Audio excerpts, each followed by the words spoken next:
सुनिए डॉक्टर श्याम सुंदर पाराशर जी की अनमोल कथा। आज की इस अष्टम दिवसीय कथा के भाग 2 के अंतर्गत भक्तों आप लोग यह जानेंगे कि किस प्रकार से एक भ्रमर के माध्यम से गोपिकाओं ने महाज्ञानी उद्धव को भी ब्रह्म ज्ञान सिखा दिया। वह जो अनपढ़ थी उन लोगों ने किस प्रकार से उन्हें ब्रह्म ज्ञान सुनाया।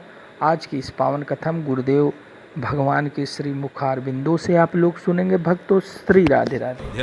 प्रेम संरम भव्य बोला। अंत में गोपियों ने गोविंद को घेर करके कुछ प्रश्न पूछा। प्यारे बुरा मत मानिए, हमने संसार में 3 तरह के लोग देखे। कौन कौन? एक वो है भजतोनु भजनते का, जितना प्रेम तुम करोगे उतना प्रेम हम करेंगे। दूसरे ऐसे हैं तुम प्रेम करो मत करो पर हम तो प्रेम करेंगे। तीसरे ऐसे हैं जो किसी से प्रेम करते ही नहीं, उन्हें प्रेम करना आता ही नहीं। भगवान बोले देवियों मैं कुछ कहूं? हाँ हाँ बोलिए। बोले जो प्रेम के बदले में प्रेम करता है वो प्रेमी नहीं होता है। तो कौन होता है? बोले उसको व्यवहार कहा जाता है। जितना तुमने हमको दिया हम उतना ही तुम्हें देंगे। लेते समय देते समय जो लेने का भी हिसाब रखे वो व्यवहार होता है, प्रेम नहीं होता। आपने भागवत करवाई, प्रसाद के 4 लड्डू डिब्बा में आपने हमारे यहाँ भेजे। जब हम भागवत कराएंगे तो 4 लड्डू हम भेजेंगे। कई लोग तो इतना नपातोला व्यवहार करते हैं कि साहब 4 नहीं भेजेंगे, उनके यहाँ से 3.5 आए थे, 1 लड्डू फूटा था तो हम पूरे 4 क्यों भेजे? बिल्कुल नपातोला।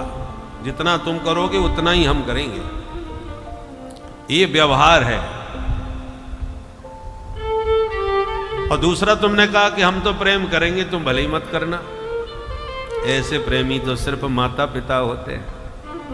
बच्चों से खूब लाड़ प्यार करते हैं, उनका लालन पालन करते हैं, भरण पोषण करते हैं, शिक्षा दीक्षा दिलाते हैं और प्रेम में अपना जीवन की सारी संपत्ति उनके विकास में लगा देते हैं। अब जरूरी नहीं कि बाप के पैसे से पढ़ लिख करके जो अब बड़ा अधिकारी बन गया तो पिता को भी वो उतना ही सम्मान देगा या उतना ही प्रेम देगा, इसकी कोई गारंटी नहीं है। बड़े अधिकारी बनने के बाद बहुत से लोग तो पिताजी से मिलने में और पिता कहने में शर्माने लगते हैं। हम इतने बड़े ऑफिसर हैं, अब ये देहाती हैं, अब इनको हम सबके सामने पिताजी कहेंगे तो बेइज्जती हो जाएगी भाई हमारी। तो अब बेटा प्रेम करेगा कि नहीं करेगा उससे कोई मतलब नहीं, पर माँ बाप तो बहुत करते हैं। पर जो प्रेम ही किसी से नहीं करते, ऐसे 4 तरह के होते हैं। आत्माराम, आप्तकाम, अकृतज्ञ और गुरुद्रोही। 2 उत्तम 2 अधम। उत्तम कौन है? आत्माराम। जो महापुरुष संत अपने आत्म स्वरूप में ही निरंतर रमण करते रहते हैं वो फिर किसी से प्रेम नहीं करते, वो तो केवल अपनी आत्मा के आनंद में ही, आत्मानंद में डूबे रहते हैं। दूसरे होते हैं आप्तकाम। आप्तकाम उनको कहते हैं जो पूर्ण काम हो गए, कछु लेना न देना मगन रहना। आ गया तो वेलकम, चला गया तो भीड़ कम। उन्हें किसी से कोई मतलब ही नहीं होता, असंग रहते हैं संसार से, क्योंकि उनकी कोई इच्छा ही नहीं रह गई। कोई इच्छा जिनके जीवन की शेष नहीं रही, वो प्राणी संसार में असंग भाव से रहता है। स्वामी जी है ना यहाँ के, श्री असंगानंद जी महाराज, परमार्थ का जो गेट है उसी के ऊपर उनका कक्ष है। कल हम मिले, बहुत अद्भुत विद्वान है। आज वर्तमान में प्राचीन संतों में यदि हैं तो एकमात्र महापुरुष है। 90 के पूर्ण होने वाले हैं, अवस्था पर्याप्त है, परंतु उनकी स्मृति बिल्कुल स्वस्थ है। कई उपनिषद, पुराण, महाभारत, न जाने कितने कहाँ कहाँ के श्लोक हमको सुनाए और कितनी बढ़िया बढ़िया बातें बताई। परंतु दुनिया से कोई मतलब नहीं, आ जाओ तो ठीक है, नहीं आ जाओ तो कोई फर्क नहीं। मन में कोई इच्छा शेष रही नहीं। बता रहे थे कि जब ये आश्रम बना था सन 45 से यहाँ है। तो जब से ये बना तब से वो उसका पूरा बता रहे थे कि कैसा स्वरूप था पहले इसका। तो ऐसे महापुरुष असंग हो जाते हैं। असंग माने उनका नाम ही असंगानंद जी महाराज है, कोई मतलब नहीं। तो ये दो तो उत्तम कोटि के हैं जो किसी से प्रेम नहीं करते, वो अपनी मस्ती में रहते हैं, अपने आनंद में रहते हैं। पर दो निकृष्ट भी होते हैं। कौन? अकृतज्ञ। अकृतज्ञ माने कृतज्ञ व्यक्ति। आपके ऊपर किसी ने कोई उपकार किया है तो आप उसके प्रति कृतज्ञ होइए, उसे धन्यवाद दीजिए, उसका प्रत्युपकार करने की कोशिश कीजिए। आपके ऊपर किसी ने उपकार किया है तो आप भी तो उसके ऊपर प्रत्युपकार करें। पर आपके ऊपर कोई कितना भी उपकार करता रहे, आपको उसके उपकार का कोई महत्व ही समझ में ना आवे तो आप कृतज्ञ व्यक्ति हैं। कृतज्ञ व्यक्ति किसी से प्रेम नहीं करता, वो अपने स्वार्थ में चौकस रहता है। बोलो राधे राधे। राधे राधे। जब तक उसको आपसे स्वार्थ सिद्ध है तब तक बड़ी लंबी चौड़ी दंडोत मारेगा, मीठी मीठी बातें करेगा, और जब देख लिया अब इससे हमारा कोई स्वार्थ सिद्ध होने वाला नहीं है तो राम राम बंद, कोई लेना नहीं देना नहीं, पहचानते भी नहीं। ऐसे कृतज्ञ लोग किसी से प्रेम नहीं करते। आपको किसी ने ठंडा पानी पिलाया, सबको पिला रहा है गिलास में भर भर के, तो आपके मन में उसके प्रति कृतज्ञता होनी चाहिए। देखो बेचारा कितना सबको घूम घूम के पानी पिला रहा है, अरे हमें इसको पानी के बदले में बढ़िया लस्सी पिलाना चाहिए, दूध पिलाना चाहिए, तब हमारा मन संतुष्ट होगा। उसको कहते हैं कृतज्ञ, किसी के प्रति कृतज्ञता प्रकट करना। और कृतज्ञ कौन होता है? उस बेचारे ने आपको पानी पिलाया, पानी तो आपने पी लिया, मौका देख करके उसका गिलास ही जेब में धर के ले गए। प्रत्युपकार करना तो दूर रहा, पानी के गिलास को भी गायब कर दिए। इसलिए आजकल रेलवे में भी डिब्बों में चैन लगानी पड़ती है। बोलो राधे राधे। तो ऐसे लोग कृतज्ञ होते हैं, वो किसी से प्रेम नहीं करते। और चौथे नंबर का होता है गुरुद्रोही। गुरुद्रोही कौन होता है? आपसे कोई सच्चे मन से प्रेम करे और आप उसके प्रेम का फायदा उठाएं, उसका दोहन करें। आए दिन कोई ना कोई बहाना लेके उसके यहाँ पहुंच जाए, भैया मैं आजकल बहुत परेशान हूं, सख्त जरूरत है 50,000 की। आपने कहा अरे क्यों घबराते हो, हम हैं ना, तुरंत 50,000 की गड्डी दी। बहुत बहुत धन्यवाद भैया, हम तुम्हारा एहसान कभी नहीं माने, कभी नहीं भूलेंगे। और उसने कहा अरे तू कैसी बात कर रहा है, हमारा मित्र, हम तेरे काम नहीं आएंगे तो और कब काम आएंगे। आपने बातें तो बड़ी मीठी मीठी करी और 50,000 ले करके बाहर जाके मुस्कुराने लेके देखो कैसा चूना लगाया। तो व्यक्ति एक आपसे प्रेम कर रहा है और आप उसके प्रेम का दुरुपयोग कर रहे हो, फायदा उठा रहे हो, ऐसा व्यक्ति गुरुद्रोही कहलाता है। गोपियां आपस में कानाफूसी करती हुई बोली बहनी ये बताओ ये कौन से नंबर के? एक पीछे से खड़ी होके बोली हमें तो चौथे नंबर के दिख रहे हैं। भगवान ने कहा क्या कहा देवी हो? चौथा नंबर, इसका मतलब मैं गुरुद्रोही हूं। गोपियां बोली तो और कौन हो? एक गुरुद्रोही की परिभाषा पूरी तुम्हारे ऊपर फिट बैठ रही है। कैसे? अरे आपने हमें बंसी बजा के बुलाया कि नहीं? हाँ, और हम सब दुनिया छोड़ के आ गई आपके पास जंगल में, और आपने हमारे साथ क्या किया? जब हम सब छोड़ छाड़ के आ गई तब हमको देख करके गायब हो गए, हमको भटकाते फिरे जंगलों में, रुलाते फिरे। एक गुरुद्रोही का काम नहीं कर रहे आप। ऐसी खरी खरी गोपियों ने सुनाई तो गोविंद ने तुरंत हाथ जोड़ के कहा देवी हो ऐसे मत कहो, ना हम तो सख्यो भजतो पिजंतु भजाम्यमीसा मनुवृत्त वृत्तये यथा धनो लब्ध धने विनष्टे तच्चिंतयायन निवृतो न बेन। भगवान बोले देवी हो बुरा मत मानना, बिना विप्रलंब के संयोग पुष्ट नहीं होता। वियोग ही मिलन के सुख को बढ़ाने वाला होता है। जो धूप तपती हुई धूप में चल करके जब इस छाया में बैठेगा तब वो जानेगा कि छाया का सुख क्या होता है। परंतु एयर कंडीशन गाड़ी से उतर के यदि वो छाया में बैठे तो उसे आनंद नहीं आएगा।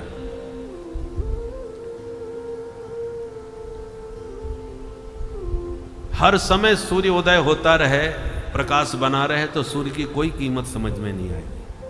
रात के अंधकार के बाद जब प्रातः का सूर्य उदय होता है तब लोग सब सूर्य को प्रणाम करते हैं, सूर्य नमस्कार करते हैं, सूर्य की महिमा को समझते हैं जिसने अंधकार दूर किया। ऐसे कोई कितना भी प्रेमी प्रियतम क्यों न हो, 24 घंटे आपके साथ रहे तो वो प्रेम में वो आनंद नहीं आएगा। जब उसका वियोग हो जाए, वियोग में आप विरह में छटपटावें, उसके बाद फिर उसका संयोग हो, तब संयोग सुख का महत्व समझ में आता है। बोलो राधे राधे।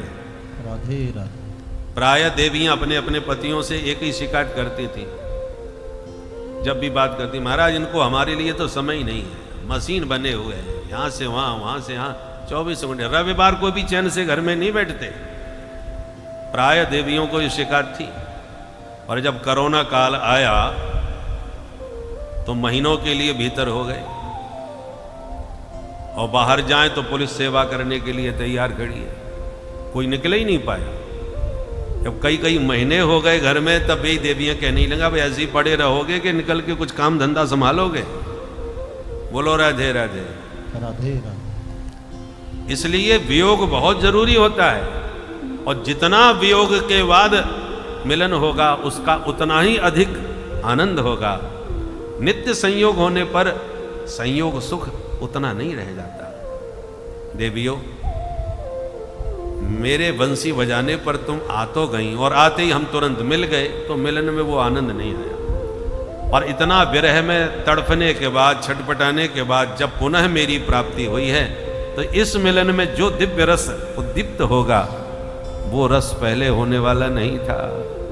इसलिए ये विरह ही मिलन सुख को उद्दीप्त करने वाला है। सच तो यह है देवियों, न पारये हम निर्वद्य संयुजाम स्वसाधु कृत्यम विबुधायुषापि यामा भजन दुर्जर गेह श्रृंखला संरस्य तद्व प्रत्ययातु साधुना। न पारे हम, मैं तुम्हारे ऋण से कभी ऋण हो ही नहीं सकता देवियों।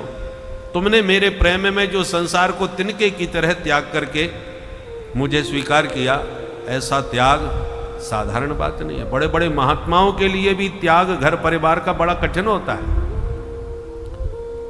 मुने अपि सुदुस्त्यजः, महात्माओं के लिए भी पूरी तरह मन से घर बार को त्यागना बहुत कठिन होता है। घर परिवार छोड़ के बहुत से लोग महात्मा बन भी जाते हैं, तो जहां कंबल बहुत इकट्ठे हो गए या माल पानी ज़्यादा इकट्ठा हो गया तो मन होने लगता है कुछ थोड़ा तो घर पहुंचवा ही दे। बड़ी परेशानी है घर में। घर तन से तो त्याग दिया, पर मन कहीं ना कहीं फिर भी, और कहीं कहीं संत महंत कहीं माल पानी ज़्यादा तगड़ा मिल गया तो होता है कि अपने परिवार को कोई भतीजा भांजा कोई बाबा बन जाए तो उसी को उत्तराधिकारी बनाए, इधर का माल उधर क्यों जाए। प्रायः ऐसा होता है कि तन से घर त्यागने के बाद में भी लोगों का मन कहीं ना कहीं घर में चिपका रहता है।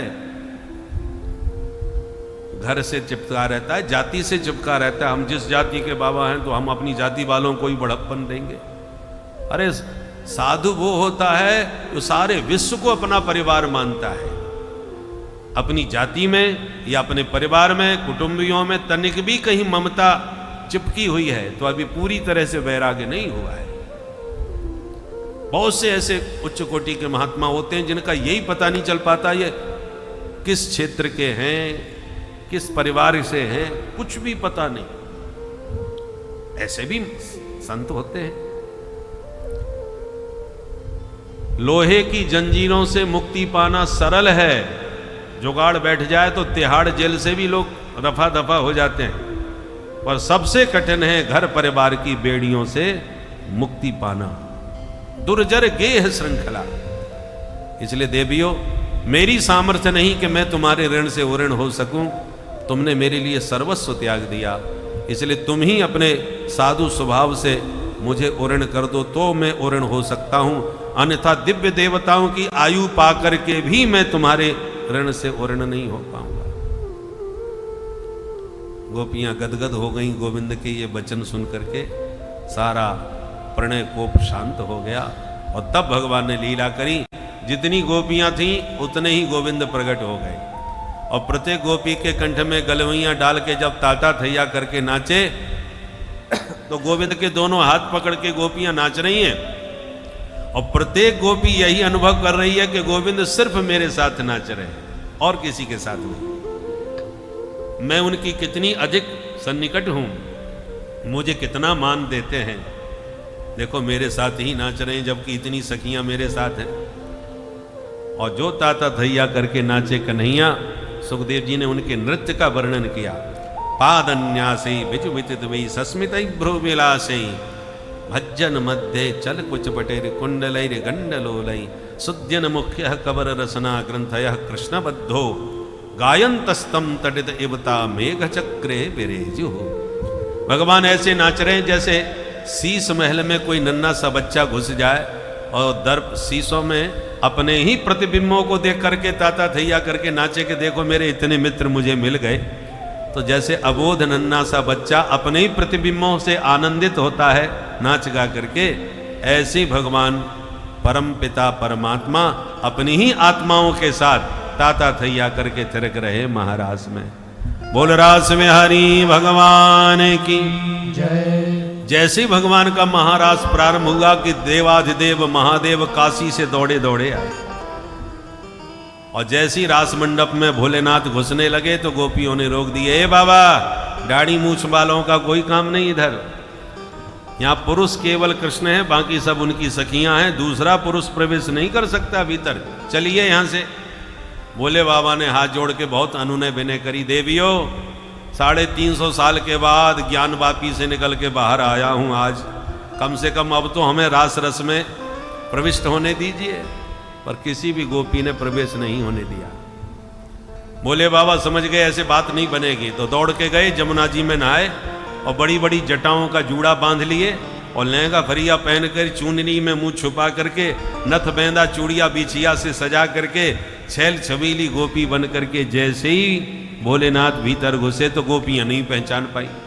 गोपियों को लगा ये भी कोई नई नवेली गोपी कहीं से आई होगी, किसी ने नहीं रोका टोका। और गोविंद ने बड़े ध्यान से देखा ये मोटी तगड़ी नई नवेली गोपी कौन कहां से आएगी भाई। जैसे ही ध्यान से देखा तो भगवान पहचान के हंसने लगे। आओ आओ मेरे गोपेश्वर नाथ, आपको भी स्वागत है या महाराज में। बोल गोपेश्वर महादेव की जय। तब से वृंदावन में भोले बाबा गोपेश्वर नाथ के रूप में प्रतिष्ठित हो गए। गोपी वेश बना करके भोले बाबा वहां विराजे हो गए हैं। आज भी उनका नथ बेंदा से श्रृंगार किया जाता है हमारे भोले बाबा का। गोपेश्वर नाथ मंदिर है, वृंदावन में जाओ तो गोपेश्वर के दर्शन जरूर पाओ, क्योंकि उनके दर्शन किए बिना ब्रज की यात्रा पूरी नहीं मानी जाती। क्योंकि भोले बाबा सबकी हाजिरी लगाते थे, लगा करके गोविंद को दिखाते हैं कि आज आपके दरबार में किस किस ने हाजिरी लगाई। तो जैसे हाजिरी रजिस्टर में यदि आपका नाम नहीं है तो आप हाजिर होते हुए भी गैर हाजिर सिद्ध हो जाओगे। उसी प्रकार वृंदावन में आजकल लोग बांके बिहारी में तो खूब भीड़ लगाते हैं, परंतु गोपेश्वर बाबा के यहाँ हाजिरी नहीं लगाते। तो गोपेश्वर बाबा के दर्शन करके ही आपकी पक्की हाजिरी लगेगी, तभी भगवान के यहाँ फाइल जाएगी आपकी भोले बाबा के माध्यम से।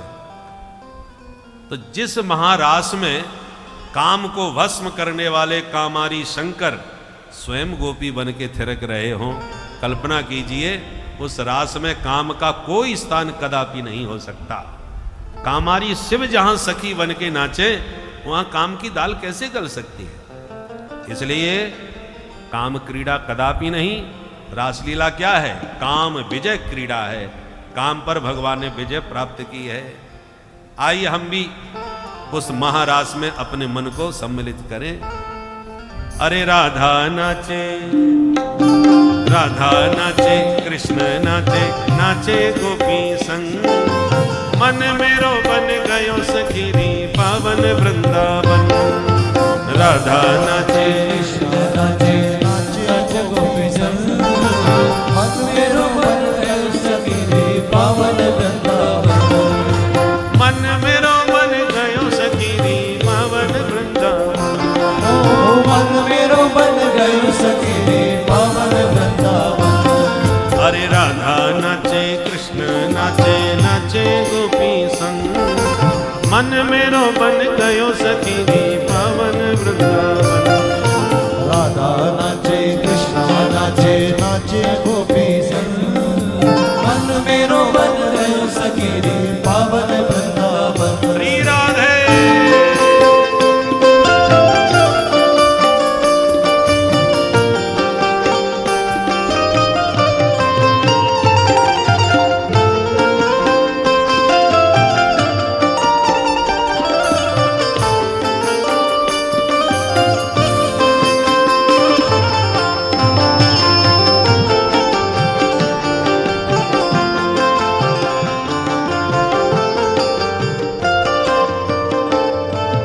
सूरज नाचे, चंदा नाचे, नाच तारा संग। सूरज नाचे, चंदा नाचे, नाच तारागण।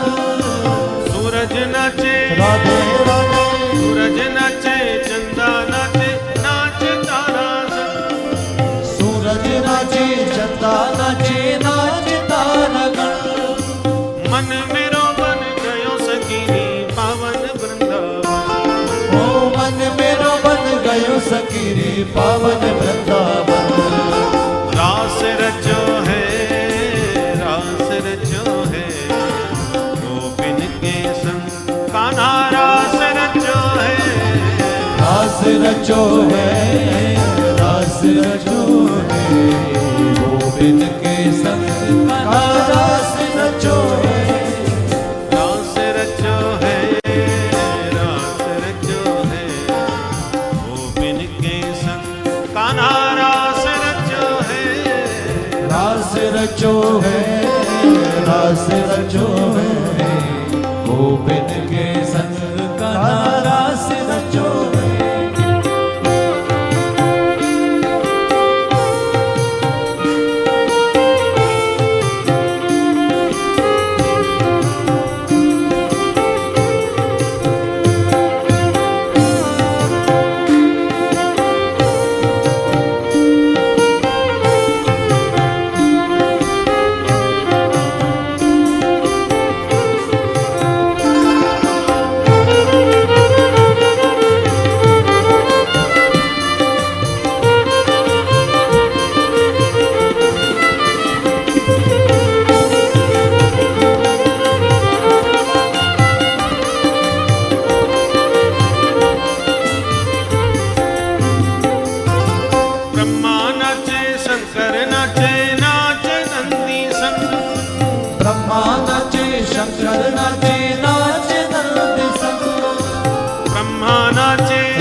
रास रचो रास रचो रास रचो है यमुना के तीर का ना रास रचो है रास रचो रास रचो रास रचो है यमुना के तीर का ना रास रचो है रास रचो रास रचो रास रचो है यमुना के तीर का ना रास रचो है यमुना के तीर का ना रास रचो है यमुना के तीर का ना रास रचो है यमुना के तीर का ना रास रचो है यमुना के तीर का ना रास रचो है यमुना के तीर का ना रास रचो है ओ रास रचो है रास रचो है यमुना के तीर का ना रास रचो है रास रचो रास रचो रास रचो है यमुना के तीर का ना रास रचो है कान्हा रास रचो है कान्हा रास रचो है कान्हा रास रचो है कान्हा रास रचो है कान्हा रास रचो है कान्हा रास रचो है कान्हा रास रचो है कान्हा रास रचो है बोल राधा रानी दास बिहारी भगवान की विक्रीडितम ब्रजबधो भेरिदम च विष्णु श्रद्धान्वितो नु शृणुया अथ वर्णयेद्यः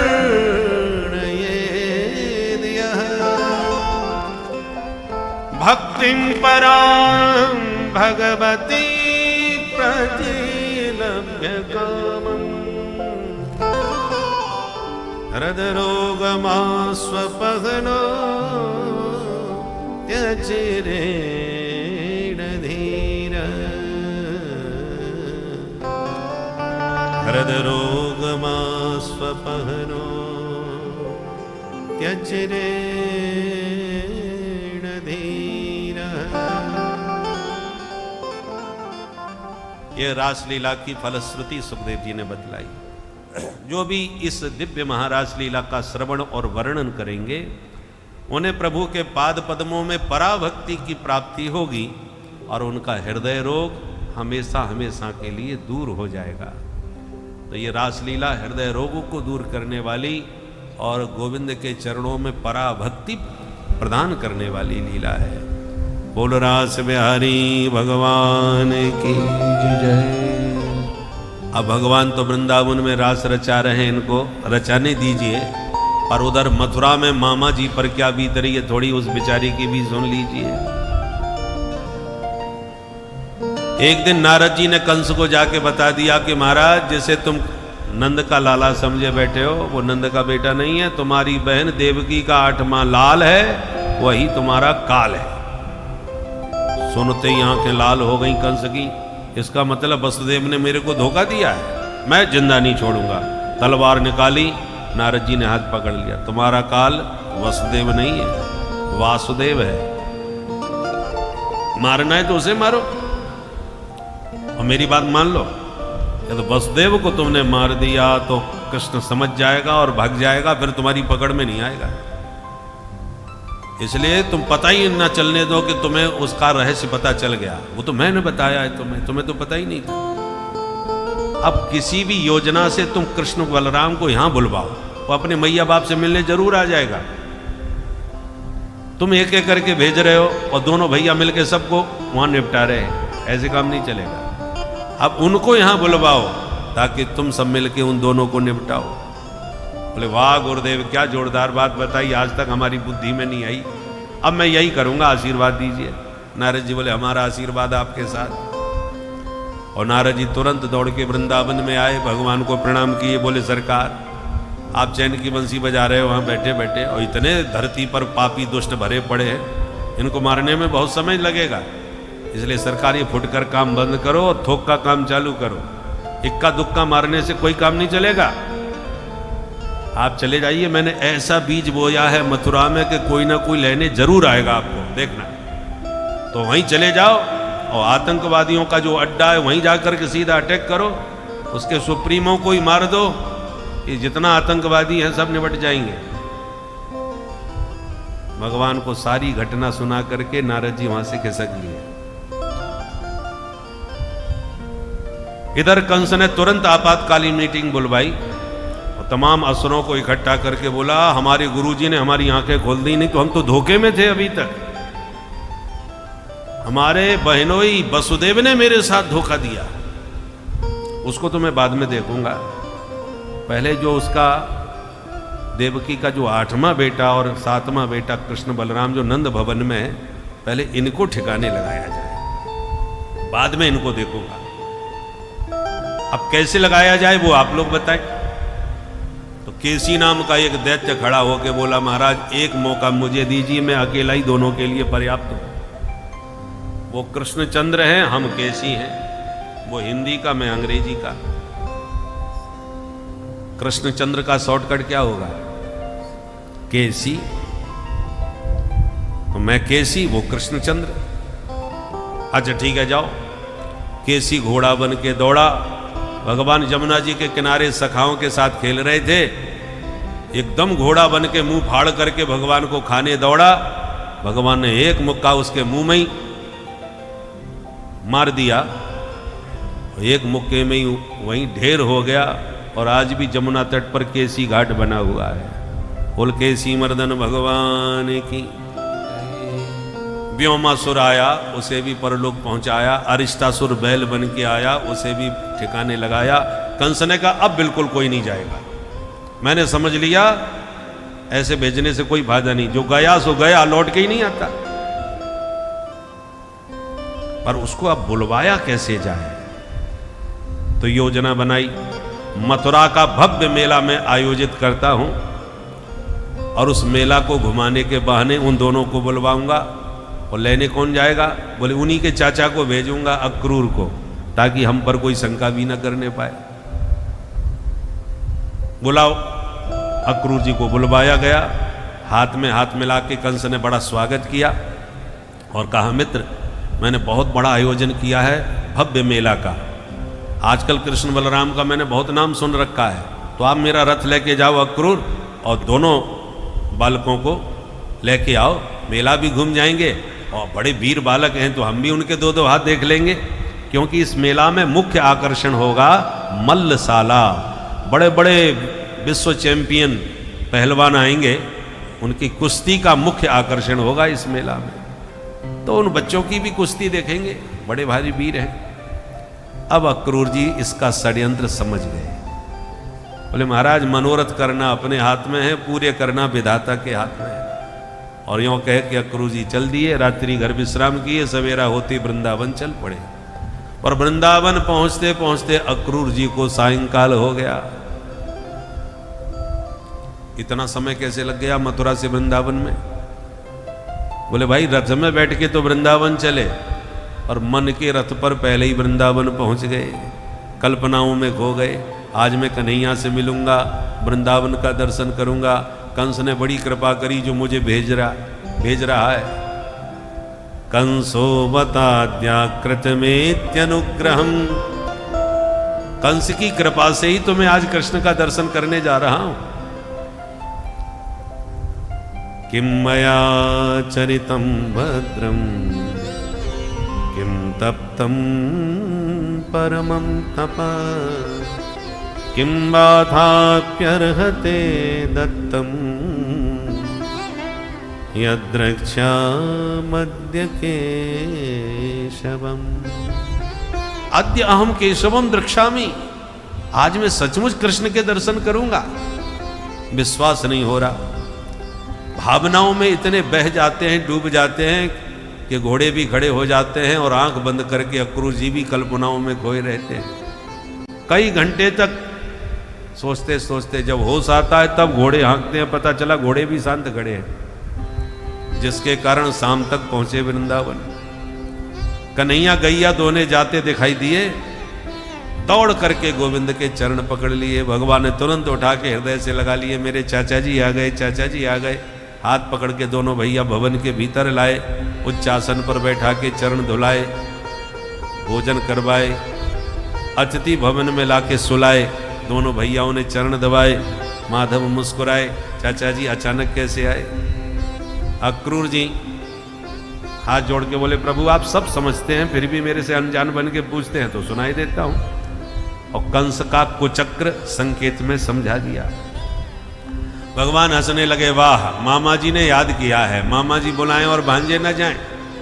हम जरूर चलेंगे चाचा जी, परंतु मामा के कुचक्र की चर्चा किसी से मत करना, नहीं कोई जाने नहीं देगा हमको यहाँ से। समझा दिया चाचा जी को और दौड़ के नंद बाबा के पास आए, बाबा हम तो चाचा जी के संग कल मेला देखने जाएंगे। नंद बाबा बोले, सुन कन्हैया, आज तक मैंने तो को अकेलो कबहू ना भेजो और कल भी ना भेजबे बारो। तेरो का भरोसा कब कौन से जाके वहां लड़ भिड़ जाए, शहर वाली बात है। तेरी बहुत इच्छा है रही है जावे की, मैं तो को लेके चलूंगा, अकेलो ना भेजूंगा। ठीक है बाबा, तो आप चलियो। तब ठीक है, नंद बाबा ने पूरे वृंदावन में दुहाई लगवा दी, जो मथुरा को मेला देखबो चाहे सवेरे तैयार रह जाए। पूरे ब्रज में दुहाई लगवा दी। जैसे ही गोपी ग्वालों को पता चला, ग्वाला तो गदगद हो गए, हम कन्हैया के साथ मेला देखने जाएंगे कल मथुरा। पर गोपियों की जब कोई अपने प्राणों से भी प्यारा लगता है तो समझ लीजिए कि वह आपके लिए सर्वथा उपयोगी हो या ना हो, लेकिन सर्वोत्तम प्रिय होने के कारण आप उसका एक क्षण का भी विच्छोर नहीं सह पाएंगे। वही दशा आज गोपिकाओं की प्रभु के लिए हुई है और यह मनोदशा इतनी पावन पुनीत है कि भक्त का भगवान के प्रति इस तरह का प्रेम, यह तो अथाह भक्ति का ही एक उदाहरण है। क्योंकि भक्ति में यदि भक्त प्रभु को परम प्रेमी जानकर उनका क्षणिक मात्र भी विक्षोभ बर्दाश्त नहीं कर पाता, तो समझ लीजिए कि भक्त जो है वह भक्त की सबसे ऊंचे शिखर पर पहुंच चुका है। उसके बाद तो उसका प्रभु से मिलन ही मिलन है। इसीलिए भक्तों, आप लोगों को प्रभु के विक्षोभ में तड़पना चाहिए, रोना चाहिए, तब जाकर प्रभु की कृपा दृष्टि आपके ऊपर पड़ेगी और आपका कल्याण होगा। भक्तों, इसी प्रकार से भक्ति को प्रगाढ़ करते रहें भक्तों, ताकि प्रभु तक आपका संदेश, आपकी वाणी, आपकी प्रार्थना अवश्य पहुँचे। भक्तों, श्री राधे राधे। एक बोली, बहन विधाता को तो मैंने देखा नहीं, मैं तो इस अक्रूर को देख रही हूं। ये यदि रथ लेके मथुरा से नहीं आता तो हमारे कन्हैया क्यों जाते। दूसरी बोली, बहन इसका तो नाम ही गलत है, नाम इसका क्रूर होना चाहिए। ये अक्रूर नाम किसने रख दिया, कितनी क्रूरता का काम करता है। हमारे पूरे ब्रजमंडल की ये दो ही आंखें हैं, कृष्ण और बलराम, और इन्हीं दोनों आंखों को निकाल करके हम सब गोपियों को अंधा बनाने के लिए अक्रूर आया है। इस प्रकार से सारी रात कभी ब्रह्मा जी को तो कभी अक्रूर को कोसती हुई गोपियों ने बिताई। किसी को रात नींद नहीं आई। सवेरा होते ही गोविंद जैसी तैयार होकर के चलने के लिए रथ में बैठे, पता लगा तो सब गोपियां दौड़ पड़ी और मथुरा के मार्ग को ही अवरुद्ध कर दिया। किसी ने रथ के पहिया को पकड़ लिया, तो किसी ने घोड़ों की लगाम को थाम लिया, तो कोई मथुरा के मार्ग में ही रथ के सामने लेट गई। अत्यंत विरह व्याकुल ब्रजांगनाओं को देखकर गोविंद तुरंत रथ में खड़े हो गए और गोपियों को समझाने लगे, देवियों सिर्फ 2 दिन की बात है, आज मैं जाऊंगा, कल पूरा मेला देखूंगा, परसों घर वापिस आ जाऊंगा। तांस तथा तप्यतिर्वीक्ष्य स्वप्रस्थाने अधुत्तमः सांत्वयामास सप्रेमयी रायास्य इति दौत्यकैः। जहाँ गोपियों ने सुना कि ये 2 दिन बाद लौट आएंगे, तो हृदय में थोड़ा धैर्य हुआ। आप उसमें बोली, सखी ये स्वयं जाने के लिए बहुत उतावले दिखाई पड़ रहे हैं, तो इनके आनंद में हमें विघ्न नहीं डालना चाहिए। तत् सुख सुखित्वम, जिसमें इनको सुख पहुंचे हमें वही काम करना चाहिए। इतना कह करके गोपियों ने तुरंत रास्ता छोड़ दिया। अक्रूर जी ने मौका पाते ही वायु वेग से एकदम रथ दौड़ा दिया, और जब तक रथ की धूल उड़ती नजर आई तब तक गोपियां उधर ही निहारती रही। मानो माधव के साथ गोपियों का मन भी मथुरा चला गया। एक हतो सो गयो श्याम संग, को आराधे ईस, उधो मन न भय 10 बीस। गोपियों की यह वियोगजन्य पीड़ा को देखकर अक्रूर जी का चित्त भी खिन्न हो गया। मन में सोचने लगे, कितने नन्हे मुन्ने सुकुमार कृष्ण हैं और इन गोपियों के जीवन वल्लभ प्राण धन हैं, और मैं पापी इनको लेकर के उस पापी कंस के पास जा रहा हूं जिसके हृदय में दया नाम की चीज नहीं है। भगवान जाने इनके साथ क्या व्यवहार करेगा। मन में परेशान हो रहे थे अक्रूर जी गोविंद का रूप देख देख करके। यमुना जी का तट दिखाई पड़ा तो बोले, गोविंद आप आज्ञा दो तो एक डुबकी हम भी लगा लें, स्नान का मन हो रहा है। भगवान बोले अवश्य। दोनों भैयाओं को रथ में बैठा कर अक्रूर जी ने जो यमुना जी में डुबकी मारी, डुबकी लगाते ही यमुना जी के भीतर दोनों भैया बैठे नजर आए। अक्रूर जी घबराए, भीतर अचानक कैसे घुसे आए। उछल के जब देखा तो दोनों भैया तो रथ में बैठे हैं, डुबकी मारी तो फिर जल में। अब अक्रूर जी बड़े चक्कर में पड़ गए, ये दो कैसे हो गए भाई। दोबारा जब डुबकी मारी तो देखते देखते गोविंद चतुर्भुज नारायण हो गए। दाऊ दादा शेष सैया बन के तैयार हो गए। सनकादिक ऋषि मुनि सब प्रकट होकर भगवान की स्तुति करने लगे। अक्रूर जी समझ गए ये तो मैं भूल ही गया, ये साक्षात पूर्ण ब्रह्म परमात्मा है। चरणों में गिर के अक्रूर जी ने बहुत प्यारी भगवान की स्तुति गाई। न तोस्मि हम त्वाखिल हेतु हेतुम नारायणं पुरुषमाद्यमव्ययम् यन्नाभिजातादरविन्दकोशात् ब्रह्मा विरासी यतयेष लोकः। ब्रह्मा विरासीत् यतयेष लोकः। हे प्रभु, आपके ही नाभि कमल से ब्रह्मा जी प्रकट होकर सारे संसार का सृजन करते हैं। ऐसे हे आदि नारायण प्रभु, आपके चरणों में मेरा बारंबार प्रणाम है। नमस्ते रघुबरियाय रावणान्तकराय च। आपने ही रघुनंदन रामभद्र के रूप में अवतार लेकर के रावण का अंत किया था। ऐसे हे प्रभु, आपके चरणों में बारंबार प्रणाम है।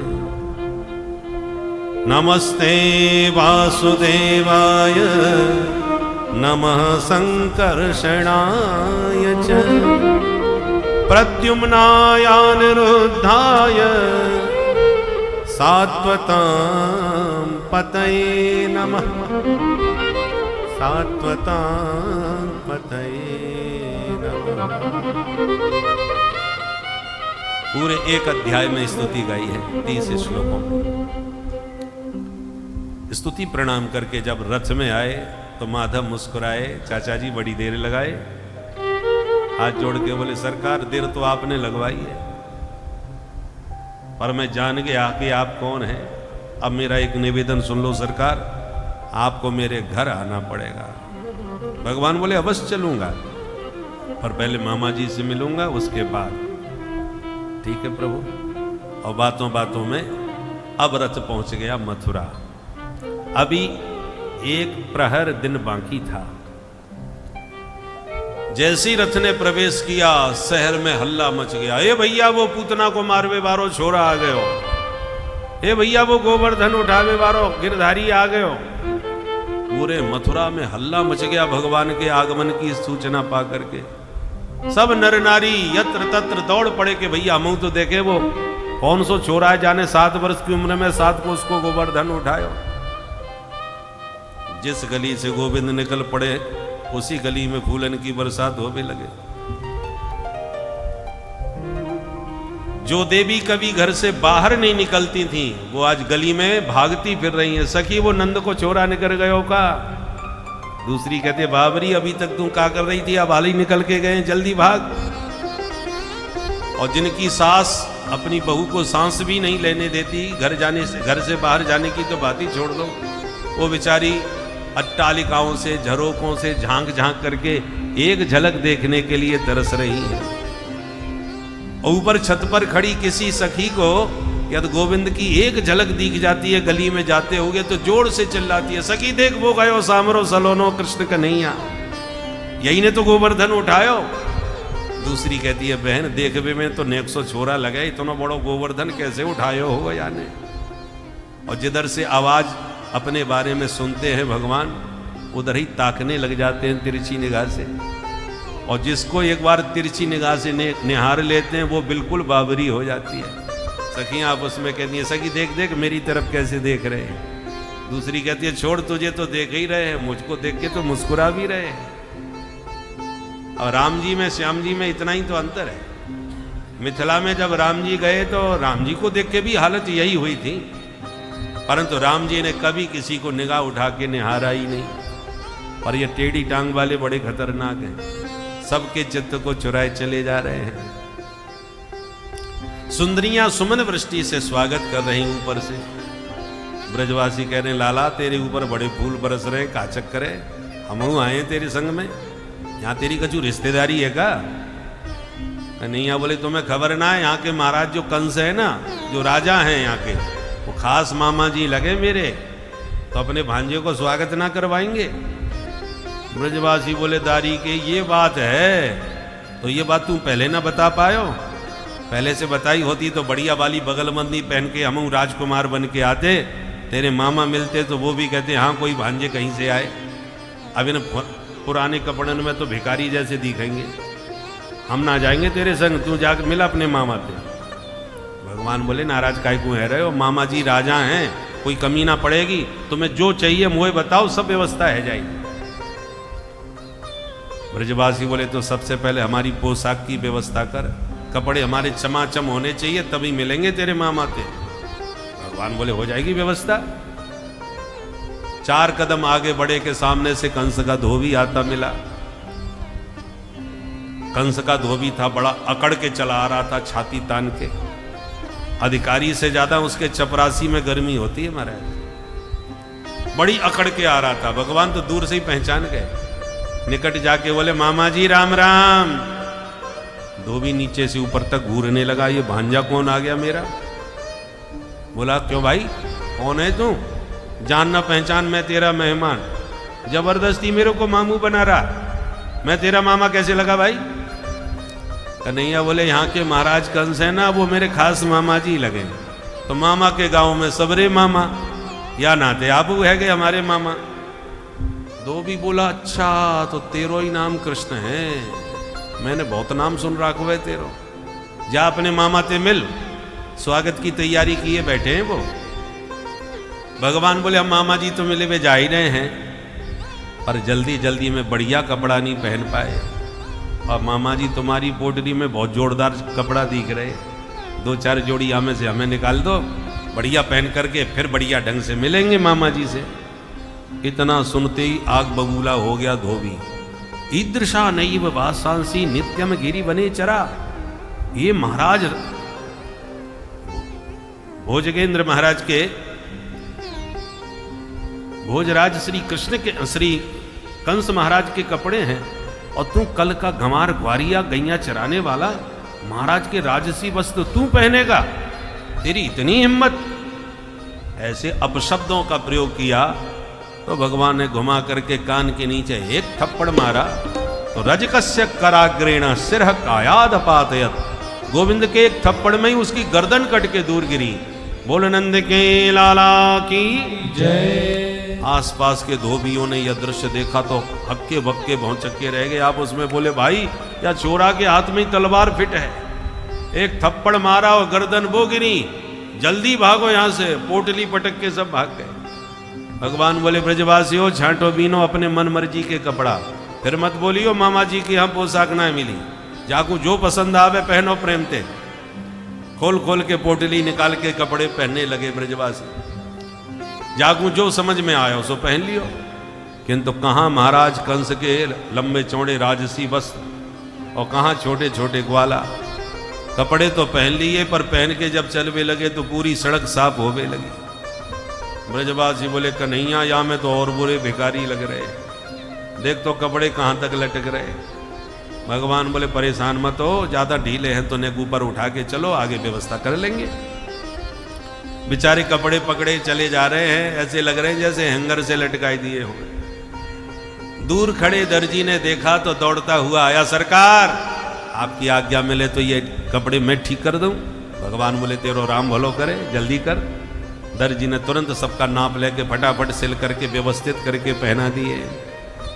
ब्रजवासी खुश होके बोले कन्हैया अब तो पूरे मेला में हम ही राजकुमार दिखेंगे।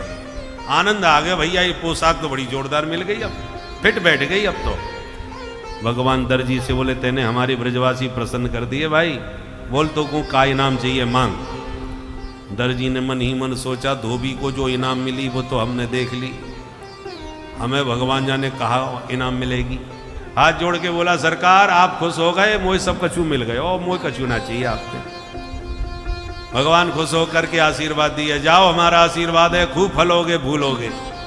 सो आजकल आप देख ही रहे हो महाराज दर्जी कैसे फल भूल रहे हैं।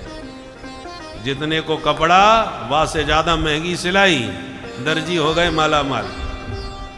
बोल नंद के लाला की भगवान बोले ब्रजवासियों अब तो कोई कमी ना है। ब्रजवासी बोले पोशाक तो बहुत जोरदार दिलवाए दी, अपने गले में माला और गिरवाए दे, सोई माला माल है गए।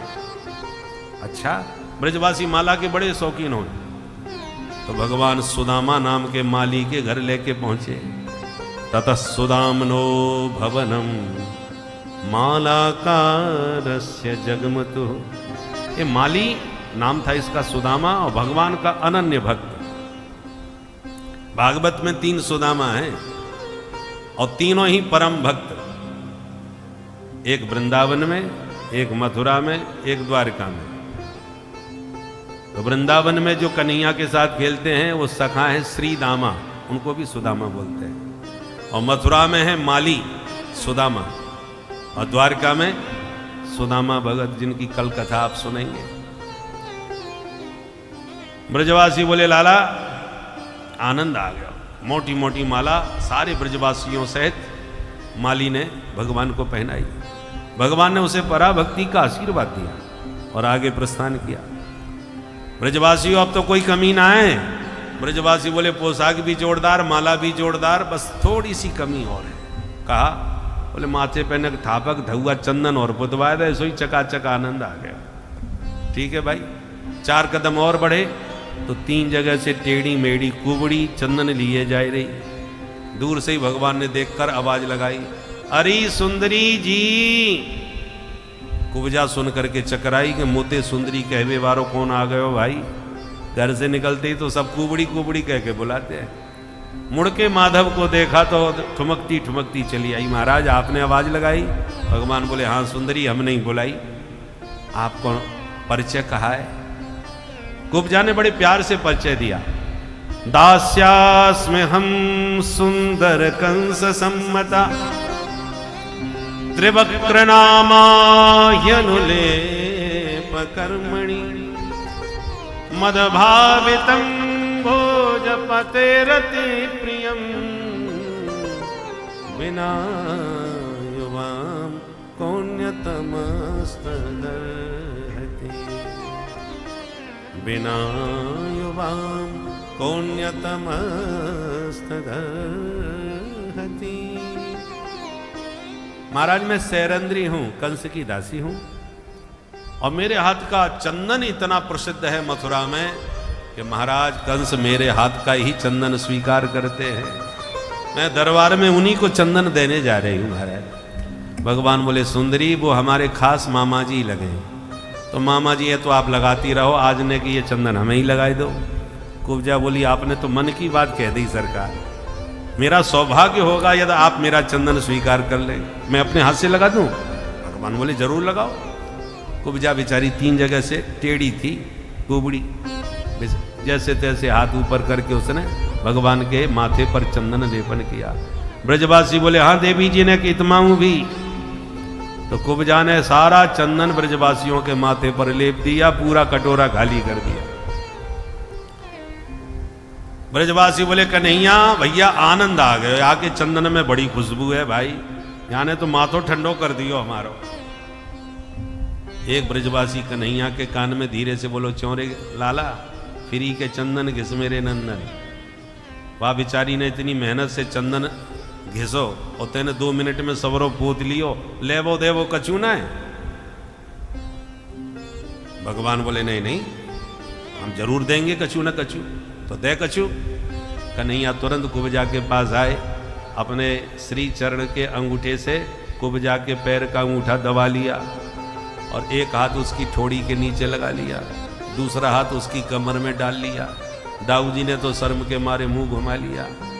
धीरे से कहा लाला ध्यान रखियो ये अपनो वृंदावन ना है, मामा के घर आए। कन्हैया मुस्कुरा के बोले दाऊ भैया मुझे सब ध्यान है, चिंता मत करो, कोई गड़बड़ ना हो बेवारी। और मधुमंगल श्री दामा आंखें फाड़ फाड़ के देखे, और कन्हैया भैया बीच बाजार में कहा करे तू, पर कछु है जा लाला तेरी जोड़ी बहुत प्यारी लग रही, तू भी 3 जगह से टेढ़ो ही हमेशा रहे और ये भी 3 जगह से टेढ़ी, तो बढ़िया बन गई जोड़ी। हंसने लगे सब सखा। और जब तक काऊ की कछु समझ में आती तब तक कन्हैया ने एक झटका मार दियो। मुकुंद संस्पर्शना सद्यो बभूव प्रमदोत्तमा। एक झटके में उसके 3 कुबड़े गायब हो गए और एकदम छैल छबीली छोरी बन के छम छम नृत्य करने लगी। बोल नंद के लाला की जय। जैसे ही केवल सीधी नहीं हुई बल्कि अद्भुत सुंदरी हो गई। देखने वाले दंग रह गए, भैया ये तो छोरा गजब कोई जादूगर निकलो भाई। अभी तक तो हम सुनते थे, आज तो प्रत्यक्ष देख लियो। एक थप्पड़ में धोबी की गर्दन उड़ा दी और एक झटका में जन्म की टेढ़ी सीधी कर दी। अब तो चारों तरफ मथुरा में एक ही चर्चा, घर घर में जन जन में, भाई गजब को छोरा जादूगर है। बड़े बड़े उद्योगपति व्यापारियों ने जब गोविंद की बातें सुनी तो समझ गए अद्भुत है ये बालक, निश्चित रूप से यही कंस को मारेगा और यही मथुरा नरेश कल बनेगा, इसमें कोई संदेह नहीं। तो जगह जगह पर व्यापारियों ने भगवान का पूजन करना, लौंग इलायची खिला के, तांबूल खिला के स्वागत करना प्रारंभ कर दिया।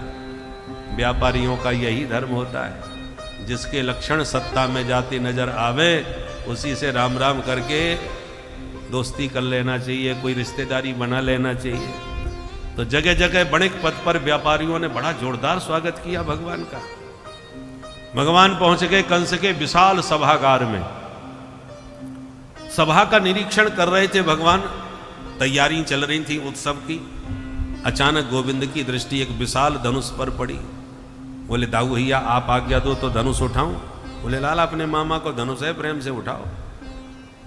सैनिक हंसने लगे, कल का बच्चा धनुष उठाएगा, ये कोई साधारण धनुष है? सैकड़ों महान वीरों ने मिलकर के इसको खींच करके सभा में रखा है। दाऊ जी बोले लाला तूने को उठा के तो दिखा। कन्हैया ने देर न लगाई।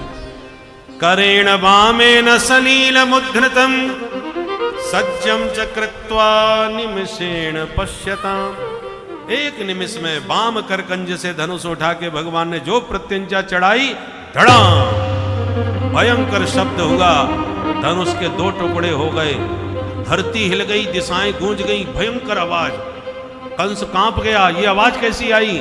सैनिकों ने खबर दी सरकार आपके भांजे ने आपका धनुष तोड़ दिया। थर थर कांप गया कंस, क्योंकि ये धनुष परशुराम जी ने कंस को दिया था और देते समय सावधान किया था कि संसार का कोई व्यक्ति इस धनुष को तोड़ नहीं सकता और जो धनुष को तोड़ेगा वो तुझको छोड़ नहीं सकता। अब कंस थर थर कांपे, मन में विश्वास हो गया अब हमारी भी गारंटी खत्म, अब मैं नहीं बचूंगा। डर के मारे ये हाल हो गया कि हर काली चीज में उसे काला काला बंसी वाला दिखने लग गया। ये डर के मारे बुरा हाल कंस का। पर भगवान लौट के रात्रि में विश्राम किए। सवेरा होते फिर चल पड़े। और अब की बार जब सभा में घुसे दूसरे दिन तो दरवाजे पर कुबलिया पीड़ हाथी खड़ा। भगवान बोले महावत हाथी हटाओ, हमें भीतर जाना है। और महावत ने नहीं सुना, हाथी में अंकुश मारा, हाथी भगवान की ओर दौड़ा। भगवान ने एक मुक्का उसके माथे पर जड़ा, उसकी आंखों में अंधेरा छा गया। भगवान ने उसके दोनों दांत पकड़ के जोर का झटका मारा, हाथी के दांत उखड़ के गोविंद के हाथ में आए गए। दाऊ जी बोले लाला एक दांत इतको फेंक। तो दोनों भैयाओं ने उसके लंबे लंबे एक एक दांत को पकड़ के वो पिटाई करी कि हाथी महावत दोनों ही गोविंदाय नमो नमः। और हाथी के दांत कंधे पे धर के जो भीतर घुसे सभा में, कंस की दृष्टि पड़ी तो थर थर कांप गया कि मेरे हाथी का कर दिया काम तमाम। देखो प्रमाण पत्र लेके दोनों भैया खड़े हैं। डर के मारे बुरा हाल कंस का। पर गोविंद एक हैं, देखने वाले अनेक हैं, पर सभी को भगवान भावना अनुसार भिन्न भिन्न दर्शन दे रहे हैं। जिनके रही भावना जैसी, जिनके रही भावना जैसी, प्रभु मूर्ति तिन देखी तैसी। प्रभु मूरति मल्लानाम सनिर्णिणां नरमरस्त्रीणां स्मरो मूर्तिमान्। गोपानां स्वजनौ सतां शितभुजां शास्ता स्वपित्रो शिशो। मृत्युरभोजपते विराट विदुषां तत्त्वं परम योगिनां। वृष्णीनां परदेवते विदितो रङ्गं गता साग्र जैसी। जिनके रहे जैसी, भावना जैसी।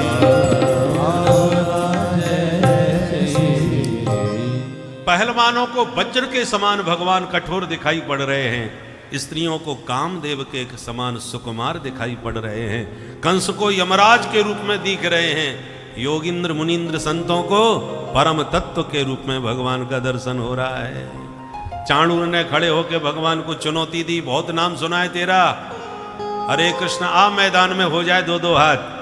भगवान बोले पहलवान थोड़ी बहुत लाज शर्म है कि बाजार में बेच खाई, तू पहाड़ जैसो पहलवान में कल को ने 100 छोरा, मेरी तेरी कहा बराबरी।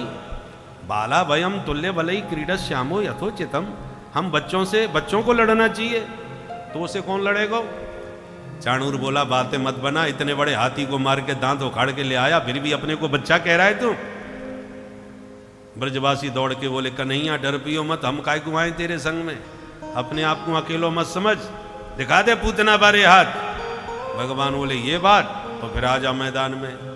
कमर में बांध पीताम्बर कूंद पड़े कन्हैया अखाड़े में। उधर बलराम जी को चुनौती देता उसका बड़ा भाई मुष्टिकासुर आ गया, तो बले न सह मुष्टिकासुर बलराम जी के साथ भिड़ गए। अब तो जो मल्ल युद्ध प्रारंभ हुआ, हस्ताभ्याम हस्तयोर बद्ध्वा पदभ्यामेव चम्पादयो, हाथ से हाथ फंस गए, एड़ी से एड़ी कस गई, बड़ा भयंकर युद्ध हुआ। बड़ी देर तक घंटों तक द्वंद्व युद्ध होता रहा, पर कोई फैसला नहीं हो पाया। बहुत ऊंचे सिंहासन पर बैठा कंस बार बार चाणूर को इशारा करने लगा, मार मुक्का कर दे चकनाचूर। चाणूर ने भगवान को मुक्का मार दिया, तो भगवान बोले 1 मिनट, मुक्का तू मार चुका है, अब शपथ मेरी भी चाक। और घुमा करके कान के नीचे एक थप्पड़ मारा, एक चांटे में चारों कोने चित्त गिरा, चाणूर चकनाचूर हो गया। बोल चाणूर मर्दन भगवान की जय। दाऊ भैया ने भी देर नहीं लगाई, घुमा करके सिर पर एक मुष्टिका जमाई, एक मुष्टिका में मुष्टिकासुर भी परम धाम चला गया। सल तो सलाए, उन्हें भी परलोक पहुंचाए। कूट नाम का दैत्य आया तो 2 मुक्के में कन्हैया ने कूट को भी कूट दिया। बाकी के पहलवान अपने आप ही भागते नजर आने लगे। शेषा ब्रद दुर्भुमल्ला। पहलवानों की भगदड़ देख करके कंस पागल हो गया, ऊंचे सिंहासन से ही चिल्लाना चालू कर दिया, पकड़ लो इन दोनों बच्चों को, जिंदा न जाएं, इन्हें मारूंगा, इनके बाप को मारूंगा और अपने बाप को भी मार डालूंगा आज। प्रभु समझ गए इसका बैलेंस बिगड़ गया, इसने संतुलन खो दिया। ब्रजवासी जय जयकार कर रहे थे कन्हैया की। कन्हैया बोले ब्रजवासियों कुश्ती तो हमारी देख ली, अब एक हाई जंप भी हमारी देखो। अब भगवान ने दौड़ करके एक छलांग मारी, पहुंच गए कंस के सिंहासन पर। गिरधारी पकड़ के मामा की चुटिया हिला डाली। कंस थर थर कांपने लगा काल को निकट पा करके। और सुखदेव जी ने वर्णन किया, चाणूर मुष्ट के कूटे सले कौशल के हते, सले कौशल के हते, सले कौशल के हते। ऐसे सा प्रदुद्रवो मल्ला सर्वे प्राण परिसभा, सर्वे प्राण परिसभा, सर्वे प्राण परिसभा।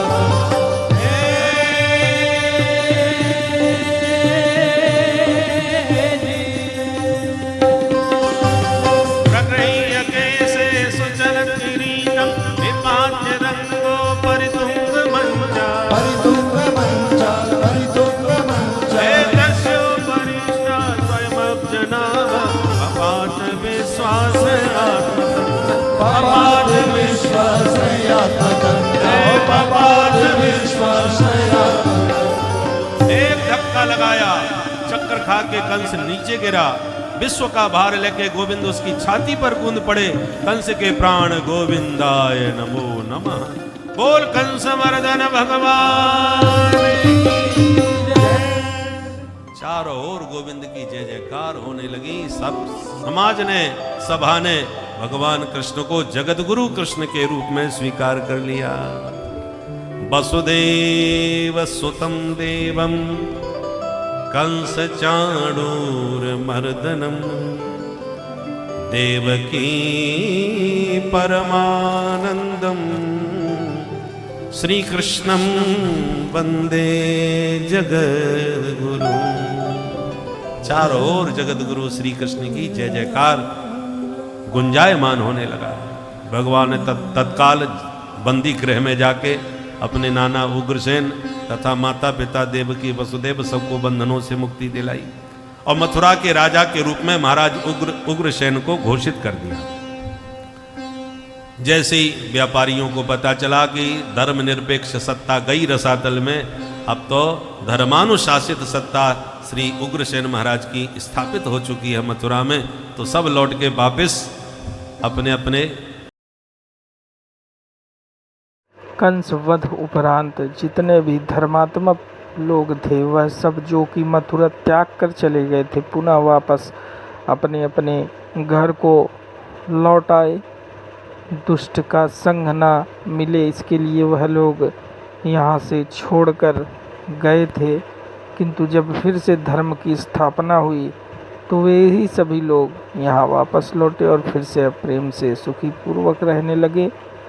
प्रभु कुछ समय तक यहाँ रहे। इसके बाद प्रभु के प्रस्थान, द्वारिका प्रस्थान की घटना एवं वह कथा अब आप लोग आगे सुने और यह देखिए कि किस प्रकार से प्रभु किस तरह से समाज को एक नई दिशा की तरफ ले जाते हुए दिखा रहे हैं कि अभिमान का त्याग कर कर यदि शांति मिले तो अभिमान का त्याग कर देना चाहिए भक्तों।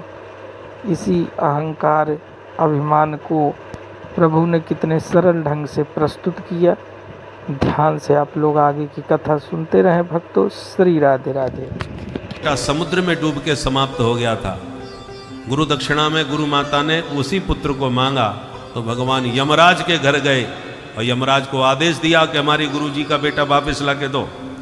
यमराज ने तुरंत ज्यों का त्यों पुनर्जीवित करके बालक को भगवान को सौंप दिया और भगवान ने वो बालक गुरु माता की गोदी में लाके बैठा दिया। श्री कृष्णावतार में भगवान ने अपनी भगवत्ता भरपूर दिखाई है। इसी को कहते हैं कर्तुम अकर्तुम अन्यथा कर्तुम समर्थ ईश्वर।